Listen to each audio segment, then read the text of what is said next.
दोस्तों सभी पक्षियों में से मोर एक ऐसा सुंदर पक्षी है जो अपनी सुंदरता की वजह से लोगों को अपनी ओर बहुत ज़्यादा आकर्षित करता है। लेकिन दोस्तों मोर के बारे में एक बात कही जाती है कि मोर कभी भी आपस में संबंध नहीं बनाते हैं और ना ही आज तक किसी भी मोर को आपस में संबंध बनाते हुए देखा गया है।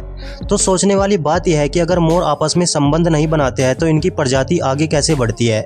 वहीं दोस्तों मोर को पक्षियों का राजा भी कहा जाता है, क्योंकि बरसात के मौसम में जब आसमान में काली घटा छा जाती है तब अक्सर मोर को नाचते हुए देखा जाता है और जो भी इस खूबसूरत नज़ारे को देखता है तो ऐसा लगता है मानो इसने हीरो से जड़ी शाही पोशाक पहन रखी हो। इसके अलावा इसके सर पर लगी एक शाही ताज जैसी कलगी से पक्षियों में बेहद अलग और खूबसूरत बनाती है। तो दोस्तों आज की इस वीडियो में हम आपको मोर से जुड़े बेहद ही इंटरेस्टिंग फैक्ट बताने वाले हैं। बस आपसे रिक्वेस्ट है कि वीडियो को स्किप न करके अंत तक जरूर देखना। दोस्तों भारतीय उपमहाद्वीप और इसके साथ लगे साउथ ईस्ट एशिया में मोर की दो अलग अलग प्रजातियां पाई जाती है, जिसमें भारतीय उपमहाद्वीप में पाए जाने वाले मोर को नीला या भारतीय मोर कहते हैं, जबकि साउथ ईस्ट एशिया में पाए जाने वाले मोर को हरा मोर या फिर ग्रीन पीकॉक के नाम से बुलाया जाता है। इसके अलावा मोर को और भी बहुत से कलर में देखा जा सकता है, जिसमें नीले और हरे के सिवाय मोर का रंग सफ़ेद, जामुनी और ग्रे कलर का भी हो सकता है। दोस्तों भारत सरकार ने मोर की अद्भुत सुंदरता के कारण 26 जनवरी 1963 को इसे राष्ट्रीय पक्षी घोषित कर दिया था, जिसमें नीले मोर को भारत के राष्ट्रीय पक्षी के रूप में शामिल किया गया था। साथ ही दोस्तों हम आपकी जानकारी के लिए बता दें कि हमारे पड़ोसी देश म्यांमार का राष्ट्रीय पक्षी ग्रे पीकॉक है। और दोस्तों यह बात तो हम सभी अच्छे से जानते हैं कि हिंदू धर्म में मोर को उच्च कोटि का दर्जा प्राप्त है, क्योंकि भगवान श्री कृष्ण के मुकुट पर लगा मोर का पंख इसी पक्षी के महत्व को दर्शाता है। दोस्तों अगर आपके आसपास कोई भी मोर है या फिर आप कहीं किसी जंगल में किसी मोर को देखते हैं और अगर आप इसके जेंडर का पता लगाना चाहते हैं तो यह बेहद ही आसान है। जी हाँ दोस्तों, क्योंकि नर मोर के सिर पर लगी कलगी आकार में काफ़ी बड़ी होती है, जबकि मादा मोर के सर पर लगी कलगी साइज में काफ़ी छोटी होती है और आप दूर से ही किसी भी मोर को देखकर यह पता लगा सकते हैं कि वह नर है या फिर मादा। दोस्तों मोर की सुंदरता को बढ़ाने में सबसे ज़्यादा महत्व इसके पंखों का होता है। हालांकि मोर के पंख काफ़ी ज़्यादा प्रसिद्ध है, लेकिन दोस्तों हम आपकी जानकारी के लिए बता दें कि यह पंख केवल नर मोर में ही पाए जाते हैं। मादा मोर में इस प्रकार के पंख देखने को नहीं मिलते और एक नर मोर की पूंछ पर लगे गुच्छे में तकरीबन 150 तक की संख्या तक पंख हो सकते हैं। आपको बता दें कि बरसात के मौसम में यानी कि साल में वर्षा ऋतु के दौरान अगस्त के महीने में मोर के सभी पंख झड़ जाते हैं, जिस दौरान नर मोर को बहुत सारी परेशानियों का सामना भी करना पड़ता है। लेकिन गर्मियां आने से पहले पंख फिर से निकल आते हैं। और अगर मोर के खाने को लेकर बात की जाए तो मोर एक सर्वाहारी पक्षी है जो घास, पत्ते, चने, गेहूं से लेकर कीड़े मकोड़े और यहां तक कि सांप को भी खा सकता है।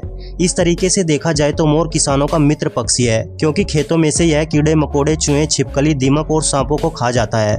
लेकिन मोर की मनपसंद सब्जियां जैसे खेतों में लगी लाल मिर्च को देखकर उसे मोर खा भी जाता है, जिससे किसानों को थोड़ा बहुत नुकसान भी पहुंचता है, जिनका औसतन जीवन काल लगभग 10 से 25 वर्ष तक होता है। दोस्तों वैसे तो मोर आमतौर पर जंगलों में रहना पसंद करते हैं, लेकिन कभी कभी यह भोजन की तलाश में इंसानी आबादी तक भी आ जाते हैं। और वहीं देखा जाए तो अपने रहने के लिए मोर दूसरे पक्षियों की तरह किसी भी प्रकार का घोंसला या फिर घर नहीं बनाते हैं। यह केवल जंगल में इधर उधर घूमते ही अपना जीवन यापन करते हैं।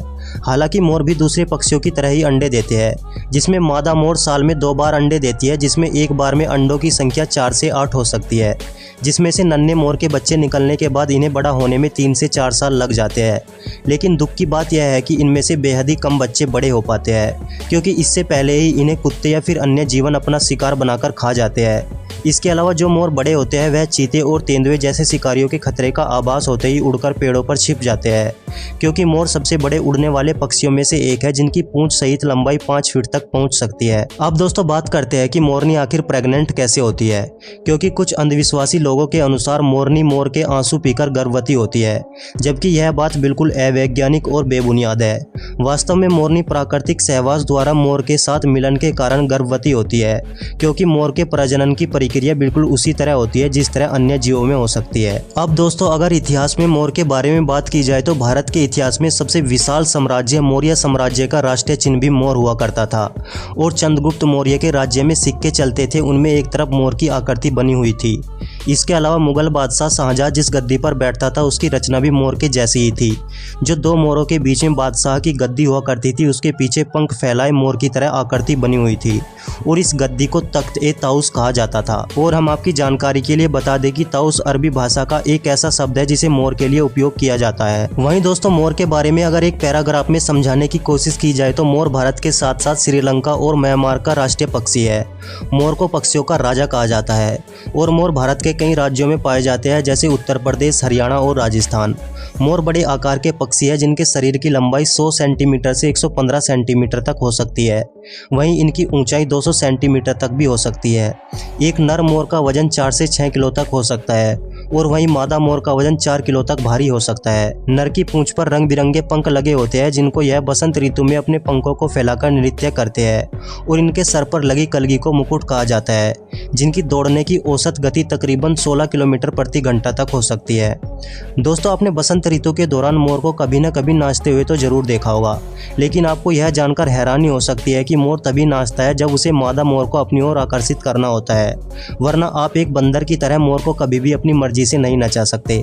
साथ ही दोस्तों, हम आपको बता दें कि वैसे तो मोर की आवाज़ बहुत ज़्यादा तेज और कठोर होती है, लेकिन यह हमेशा एक जैसी आवाज़ नहीं निकालते, क्योंकि यह अलग अलग तरह की कई सारी आवाज़ें निकाल सकते हैं। दोस्तों, मोर के बारे में ये जानकारी आपको कैसी लगी हमें नीचे कमेंट करके ज़रूर बताएं, और साथ ही अगर वीडियो पसंद आई हो तो प्लीज़ वीडियो को लाइक करके चैनल को सब्सक्राइब भी ज़रूर कर ले, क्योंकि हम इस चैनल पर इस तरह की इंटरेस्टिंग वीडियो लाते रहते हैं। तो दोस्तों, आज के लिए बस इतना ही। मिलते हैं नेक्स्ट वीडियो में, तब तक के लिए हंसते रहिए, मुस्कुराते रहिए और अपना ख्याल रखिए। Thank you so much.